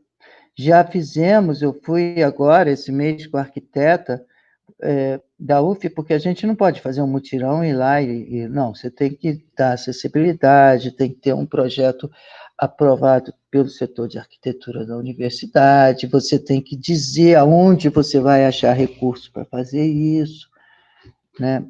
Na universidade não dá, né? Então, são grandes desafios. Bom, pelo menos ainda não deu, né? Então, a gente fez aqui uma proposta, se vocês quiserem ler, eu escrevi uma proposta de um polo de um centro, um observatório de aves Ponta da Farinha, que, na verdade, a observação de aves é a ponta do iceberg.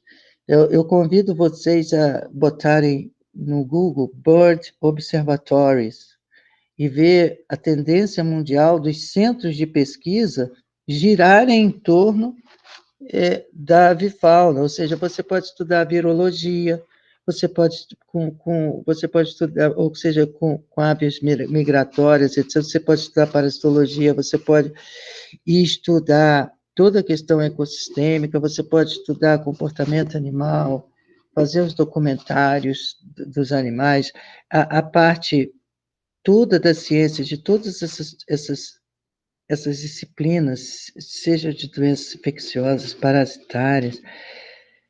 É um mundo tão grande que se abre que é preciso só começar. Escrevam Bird Observatories, né?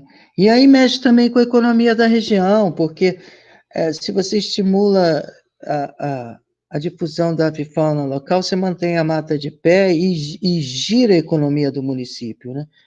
Porque as pessoas que possam chegar vão deixar dinheiro no hotel, no corpo, aqui, ali, fora os cursos, né, voltados à medicina de aves, à clínica de aves, à patologia de aves, a tudo, e de outros animais também, é só uma ponta do iceberg, né? Porque está tudo interagindo. Aí eu separei algumas imagens desse paraíso, né, para vocês verem aqui, né? Esses dias eu tenho trabalhado por lá, hoje eu não estou lá, e tenho, às vezes faço umas fotos e vocês terem noção da paz, né? Desse paraíso, né?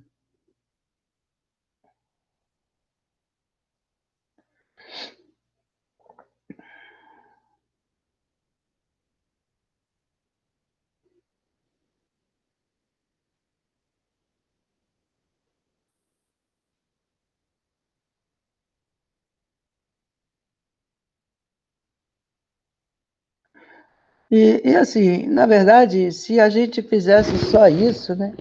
Mas vocês que estão comigo, vocês têm noção de parte do que a gente executa de projetos de pesquisa, ensino, extensão. Então, a gente vai unindo forças e vai fazendo o que pode. Os iguais. Né? Foi isso. Eu trouxe essas referências bibliográficas, são todas nossas, quase todas, né? Orientados nossos, a maior parte material que a gente mesmo produziu em anos passados, né? E alguma coisa que eu citei aqui também. Né? Deixei aí uma mensagenzinha do Drummond.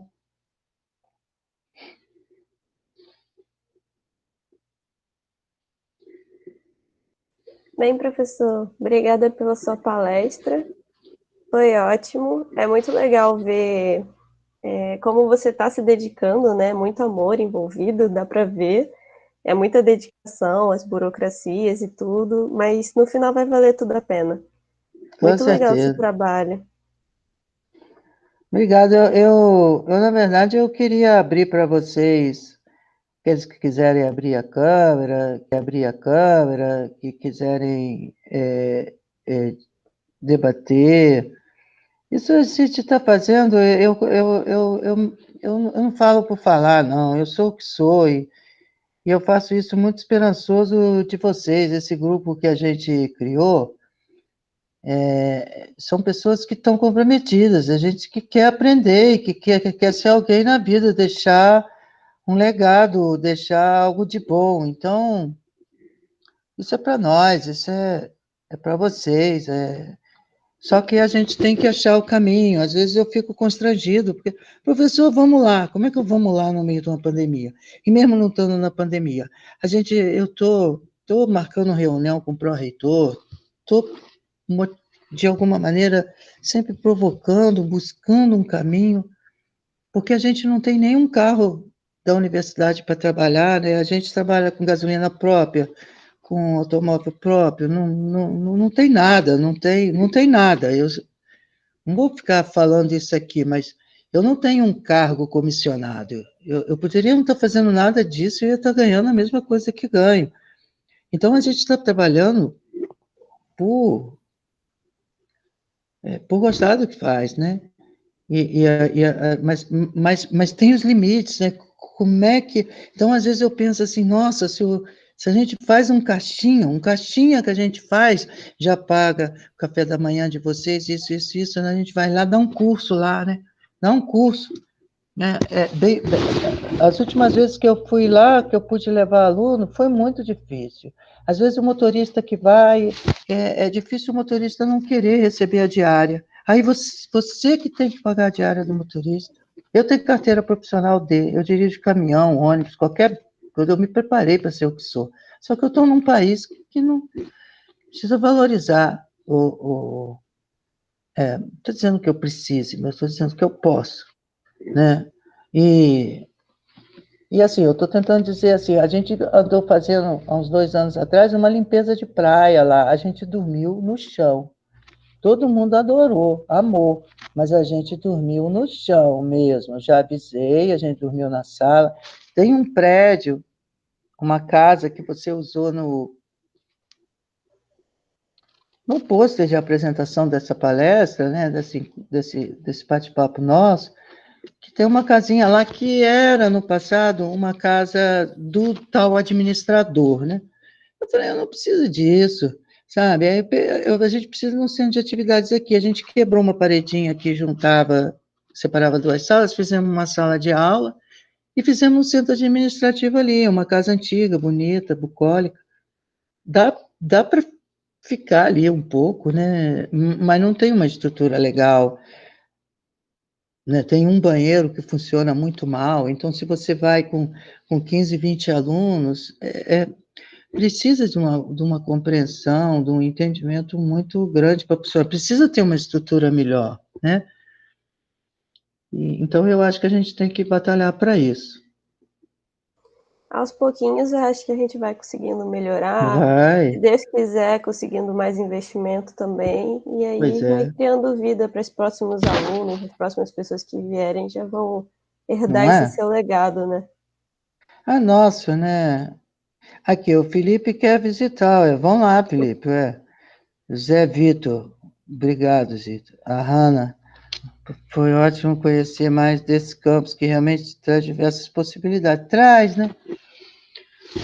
Traz, e a gente está batalhando. Quando eu assumi lá, peguei o Eduardo Lardosa, ele era diretor de fauna, eu falei, Eduardo, vamos montar um centro de triagem aqui. Tem uma... Ah, não, a gente só se for para animal continental. Eu falei, ótimo. Aí a gente está esperando há quase 2 anos e tanto, e o governo do estado nem sinaliza nada, nada. Então, as coisas ficam amarradas, né? Mas vai, e com essa prefeitura agora, que está em Iguaba, a gente fez o mais difícil, que foi fechar o termo de parceria. Isso dá um trabalho absurdo, vocês não têm noção, né? Porque envolve reitor, envolve prefeito, envolve você.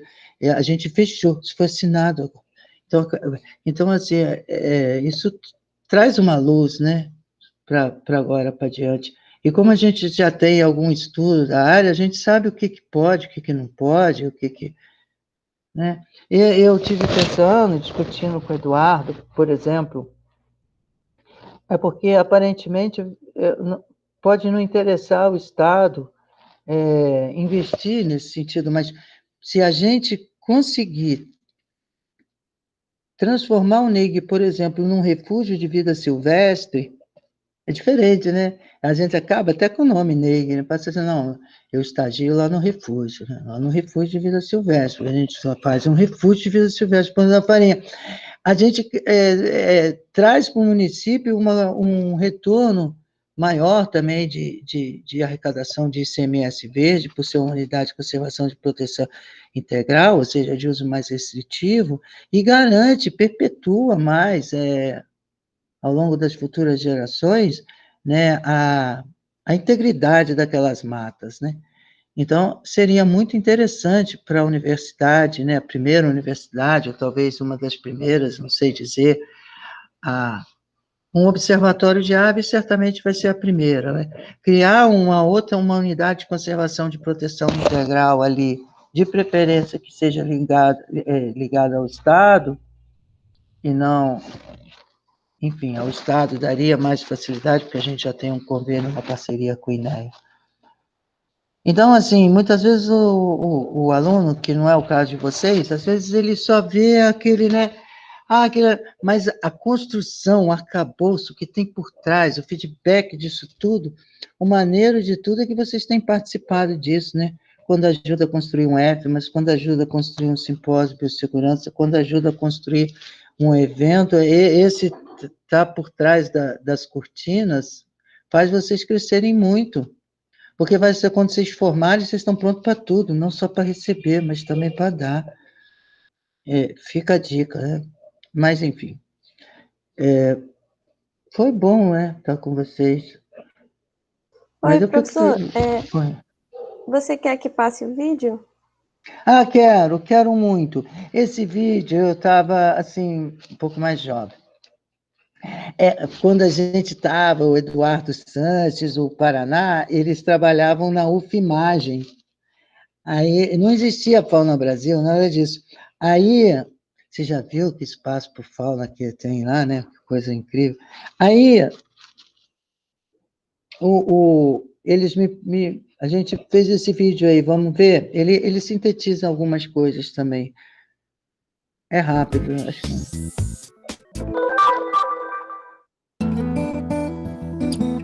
O núcleo experimental de Iguaba Grande ocupa uma área de cerca de 1.500.000 metros quadrados no entorno da Lagoa de Araruama.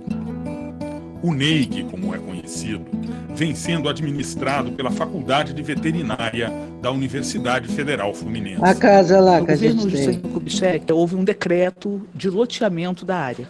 Então, essa área seria loteada. E nós tínhamos aqui na universidade, aqui na faculdade, um diretor que era o professor Domingo Abês. E esse professor Domingo Abês, ele tinha casa na região e ele gostava daquela área. Ele via sempre aquela área e tudo mais, e ele sabia que aquela área seria loteada. E ele era escultor também. Então ele fez uma escultura muito bonita, né? Ele fez uma escultura muito bonita para a prima da esposa do presidente Juscelino Kubitschek. E a esposa do presidente gostou muito e pediu uma igual. E ele fez uma igual, e quando ela ficou pronta, ele foi entregar no palácio.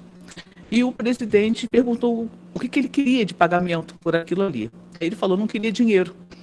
Mas se ele pudesse reservar para a faculdade de veterinária, naquela época, escola de veterinária, não existia a Universidade Federal Fluminense ainda, seria uma granja visando aulas práticas, criação de animais, de grandes animais. E aí o presidente, ele anulou esse decreto de loteamento e ele cedeu a verba suficiente para que essa área fosse comprada.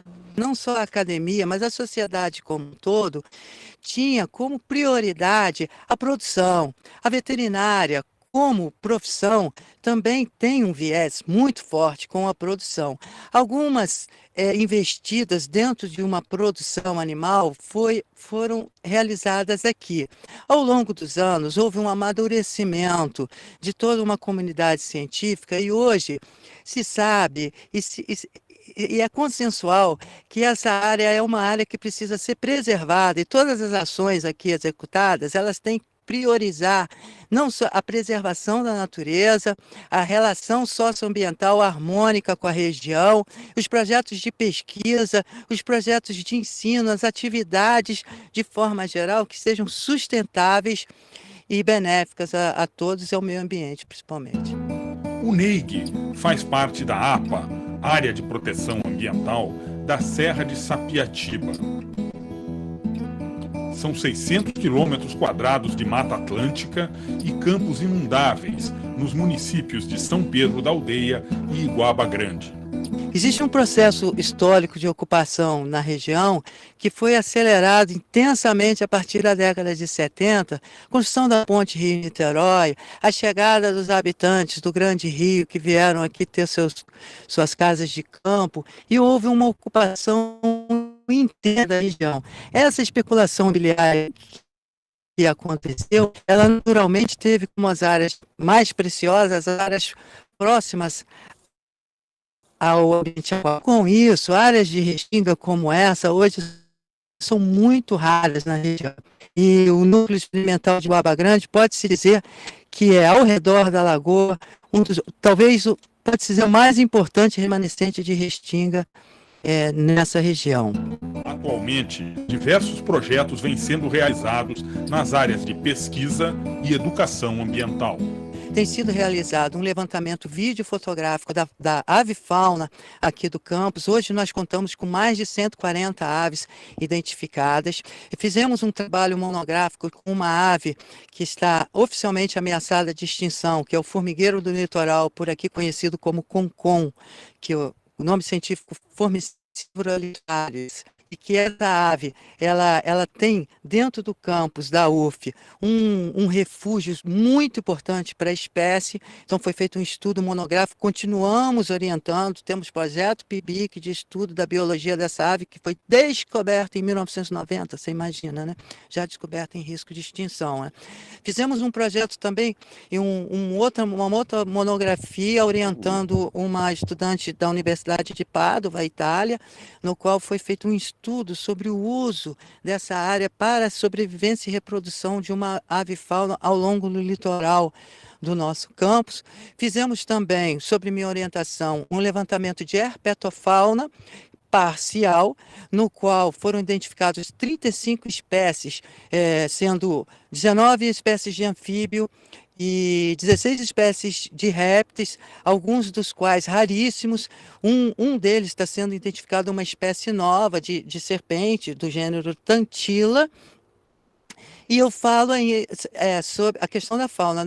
Em relação à botânica, a professora Adriana Lobão também tem desenvolvido um projeto de identificação botânica, com o PIBIC também, na região, e, paralelamente, têm sido feitas ações para criar estrutura no campus, em termos de sala de aula, centro de atividades. A gente não tinha isso. Hoje nós temos uma casa dentro dos padrões arquitetônicos regionais, respeitando toda uma tradição histórica, mas preparada para que nós possamos trazer a universidade, mesmo que de forma modesta, mas que ela venha através de professores que tenham interesse em se relacionar com a municipalidade local, com a comunidade local, com a natureza local, e aí sim ter um espaço multidisciplinar onde a universidade se faça mais presente nesse campus.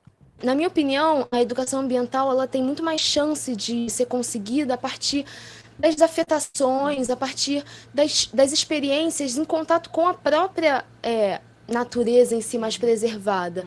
E além da importância que o NEIG tem, a sua importância intrínseca de remanescente florestal, ele pode ser muito utilizado porque ele representa ali ecossistemas preservados onde que a gente não encontra em qualquer lugar, com espécies que a gente não encontra em qualquer lugar, e as pessoas têm uma possibilidade de vivenciar essa natureza, esse contato com a natureza. Isso é fundamental para a construção da educação ambiental, tanto para as crianças quanto até nível de graduação.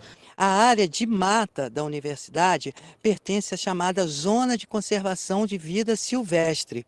Então, essa área ela tem todo um cuidado legislativo para que a protege, mas não é uma área que está relacionada à intangibilidade e muito menos à exclusão do ser humano. Como universidade, e é papel dela, projetos de ensino, projetos de extensão que aproximem o ser humano, mas aproximem de uma forma harmônica, de uma forma em qual a educação esteja acima de qualquer plano, de forma que esse espaço é um espaço ideal para se desenvolver a sensibilidade do ser humano, o conhecimento do ser humano, para que ele possa, de fato, e com dados reais, entender o quanto é importante preservar a natureza. Existem planos e existem sonhos.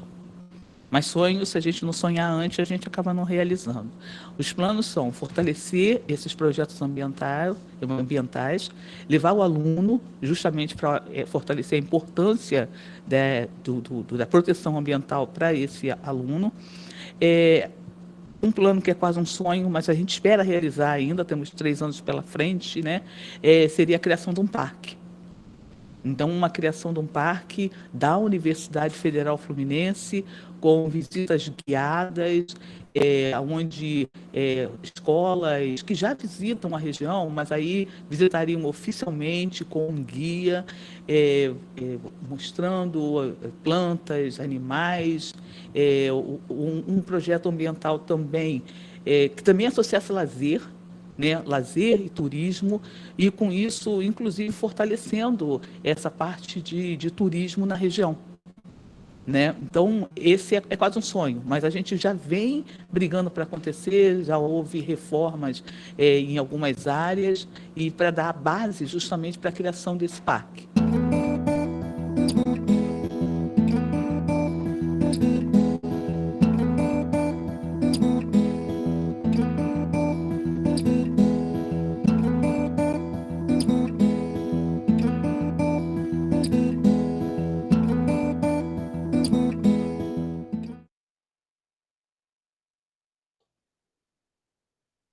O que a colega falou ali sobre parque, a gente tem que ter cuidado, porque não é uma colega, vamos dizer assim, com a formação dentro da área, vamos dizer assim, que entenda a parte legislativa do que é um parque, do que é uma reserva, do que é uma APA. Então, a gente pode usar o termo, assim, de uma forma generalista, como ela utilizou, como parque, mas parque dentro do SNUC, ele remete a uma categoria de unidade de conservação e não necessariamente a categoria que pode ser a mais, vamos dizer assim, o passo seguinte, né, que a gente possa dar. Né? Então, o Felipe quer conhecer lá, né? Felipe, quem mais quer conhecer? A gente tem Eu acho que todo mundo que está aqui hoje tá com um pezinho lá. O Ian falando do... Ô, Ian, você precisa ficar olhando o cabelo da professora, não, Ian? Todo mundo é muito novinho. É verdade. Que bom, que bom. Vamos nos manter unidos, né? E buscando a primeira oportunidade para conhecer lá, fazer uma atividade, né? Com certeza. Sim. Então tá beleza. Professor, para encerrar, você quer falar sobre o simpósio? Sim. Eu vou pedir que a Hannah fale, se ela puder, para a gente... Oi, Hannah, tudo bem? Oi, gente, boa noite. Então, o simpósio de biossegurança no trabalho a campo com plantas e animais vai ser no dia 4 de dezembro. É uma informação em primeira mão para vocês, a gente ainda vai divulgar nas redes sociais. Mas a gente vai falar sobre biossegurança, né? E é um assunto muito importante para todo mundo que pretende trabalhar a campo e com animais silvestres. Então, seria bem interessante se vocês pudessem participar. O simpósio vai ser gratuito e vai ser um dia só, dia 4. Muito bom. E esse projeto, na verdade, a gente fez a gente não chamou de simpósio o primeiro, não. Aí resolvemos chamar o segundo simpósio. Aí ficou o segundo simpósio. O primeiro foi, acho que o primeiro curso. A gente chamou de simpósio agora. E assim, a gente fez gratuito, foi lá no biomédico, a sala ficou enorme, muita gente mesmo. E foi muito legal. E aí, está sendo inteirado agora há 2 anos, a gente resolveu fazer esse. E agora, conversando com vocês, assim, um pouco antes da palestra, a gente teve um probleminha no link de inscrição, sabe, Karina? Eu vou parar de gravar aqui para a gente conversar. Só um segundo. Vou interromper a gravação, obrigado.